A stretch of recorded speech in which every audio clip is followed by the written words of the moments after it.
안녕하세요. 웹디 정선생입니다. 오늘은 본격적으로 작업을 시작하기 전에 피그마의 화면이 어떻게 구성되어 있는지 살펴보겠습니다. 피그마를 처음 실행하면 여러 프로젝트와 파일 목록이 보이는 홈 화면이 나타납니다. 여기서 우리가 실제 디자인 작업을 하려면 먼저 새로운 파일을 만들어야 합니다. 상단에 있는 디자인 버튼을 클릭하면 새로운 디자인 작업 화면으로 들어갈 수 있습니다. 클릭해 줄게요. 자, 이 버튼을 누르면 본격적으로 디자인을 만드는 이런 작업 공간이 열리게 됩니다. 그래서 이 작업 화면은 크게 세 영역으로 구성이 되어 있고, 왼쪽에 있는 레이어 패널, 가운데에는 캔버스, 그리고 오른쪽에 속성 패널로 이루어져 있습니다. 그럼 각각 어떤 역할을 하는지 알아보겠습니다. 먼저 화면 왼쪽에 있는 영역은 레이어 패널입니다.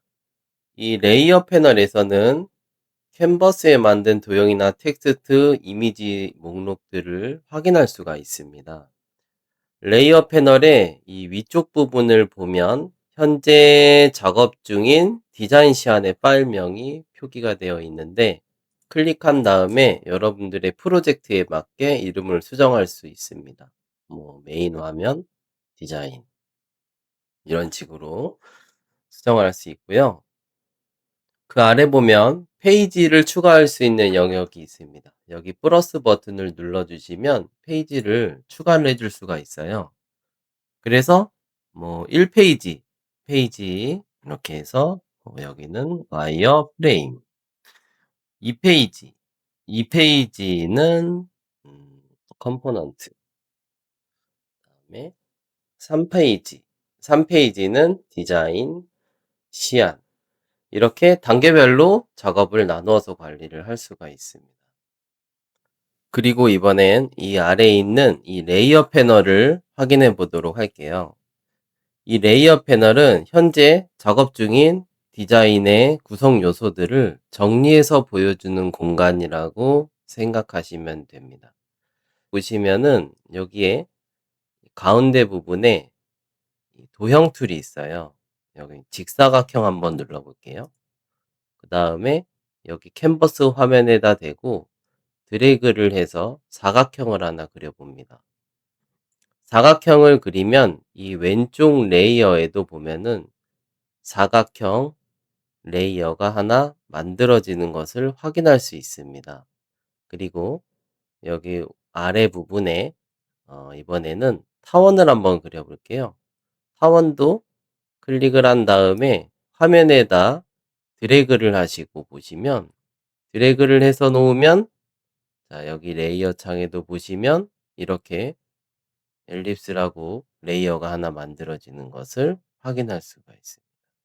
그리고 여기 아래에 T라고 되어 있는 레이어 보이시죠? 자, 이 텍스트 레이어, 글자 레이어를 만들 때 사용하는 도구인데요. 클릭을 하신 다음에 여러분들이 이 화면에 아무 데나 클릭을 해주세요. 클릭을 하면은 이렇게 깜빡깜빡 거리게 됩니다. 이런 팝업은 일단 닫아줄게요. 그래서 내용을 써봅니다. 텍스트, 다음에 컨트롤 누르고 엔터 쳐주시면은 편집 모드를 종료를 할 수 있습니다.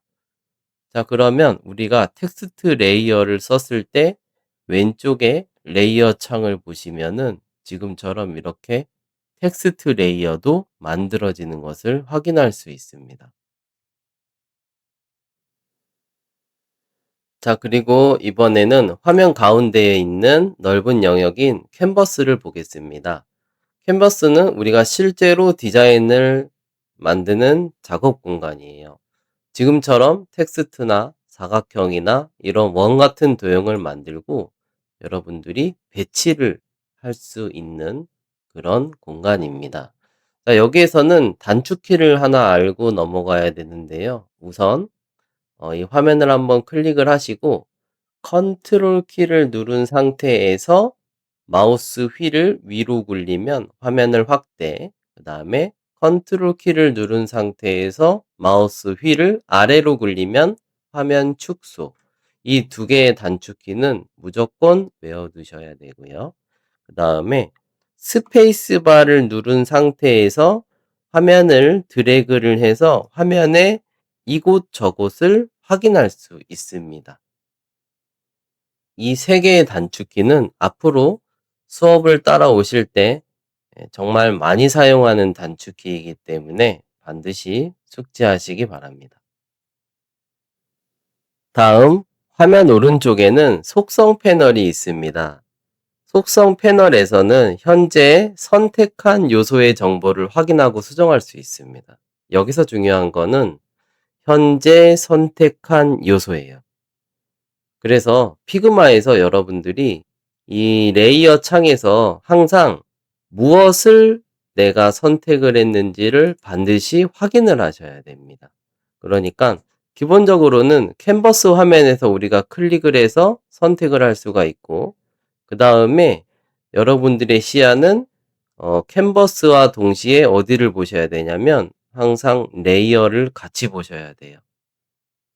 그래야만 하고, 그리고 오른쪽에 이 속성 패널에서는 이제 선택한 요소에 대한 속성 값들이 이렇게 전부 나오게 되어 있습니다.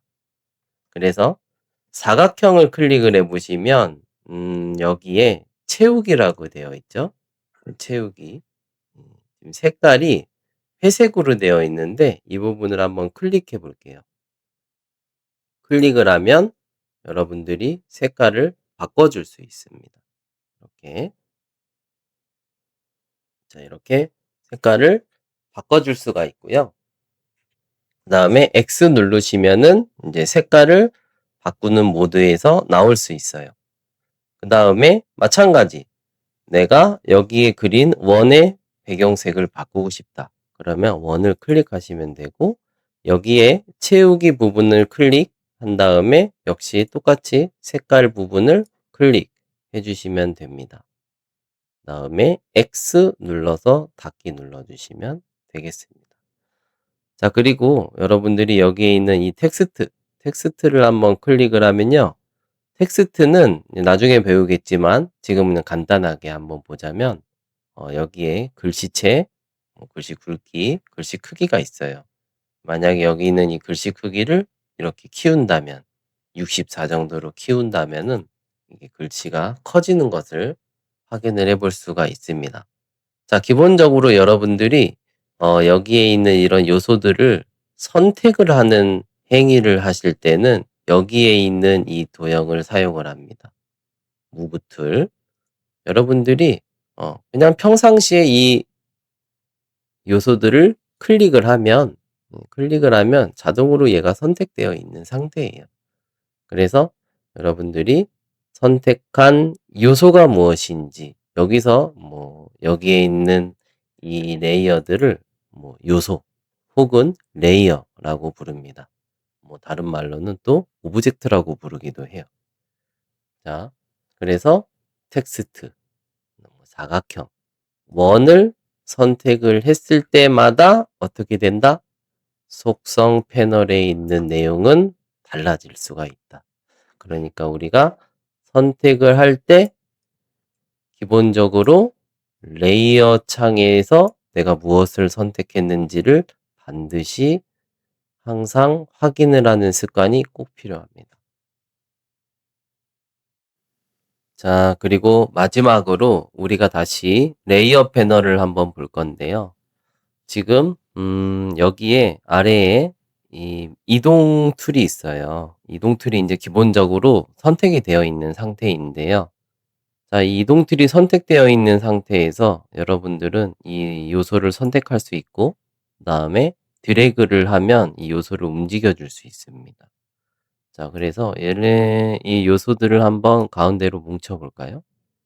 가운데로 이렇게 뭉쳐 보시면, 자, 지금 보면 사각형 요소가 가장 뒤에 깔려 있는 걸 볼 수 있죠. 왜냐하면 사각형 요소가 원 요소에 의해서 가려졌기 때문입니다. 자, 그 다음에 원 요소 위로 텍스트 요소가 올라와 있는 것을 볼 수 있어요. 그래서 지금 보면 텍스트 요소가 가장 위에 있고 그 아래에는 원, 그리고 그 아래에는 사각형 요소가 있다는 것을 알 수 있는데, 그거는 이제 여기에서 레이어 창에서도 위쪽에 있을수록 앞쪽에 보이게 된다라는 사실을 이제 아셔야 됩니다. 그다음에 만약에 이제 우리가 여기에서 내가 사각형 레이어가 원 레이어보다 위로 올라가게 하고 싶다면 드래그를 하시면 됩니다. 그러면은 이제 사각형 레이어가 원 레이어보다 위에 있기 때문에 여기 캔버스에서도 확인해 보면 사각형이 원보다 위로 올라오게 되죠. 그런데 이게 단축키가 있습니다. 자, 이 단축키는 이 요소를 선택한 다음에 컨트롤 오른쪽 대괄호를 눌러주시면 이게 한 단계씩 앞으로 가요. 그리고 컨트롤 왼쪽 대괄호를 눌러주시면 한 단계씩 아래로 내려갑니다. 컨트롤을 누른 상태에서 오른쪽 대괄호, 왼쪽 대괄호. 자, 그 다음에 또 우리가 외워야 되는 단축키가 컨트롤이랑 시프트 두 개를 누른 상태에서 오른쪽 대괄호를 누르면 가장 앞으로 이동을 하는 거예요. 컨트롤 시프트를 누르고 왼쪽 대괄호를 누르면 가장 뒤로 이동이 되는 겁니다. 그래서 여러분들이 이 레이어 창에서 해당하는 레이어들이 배치되어 있는 것을 확인을 하고, 어떤 요소 레이어가 가장 앞쪽에 배치되어 있구나, 그리고 누가 가장 뒤에 배치되어 있구나, 이런 것들을 이 레이어 패널에서 또 확인할 수가 있다는 것을 알아주시면 되겠습니다. 오늘 수업은 여기까지 하도록 하겠습니다. 감사합니다.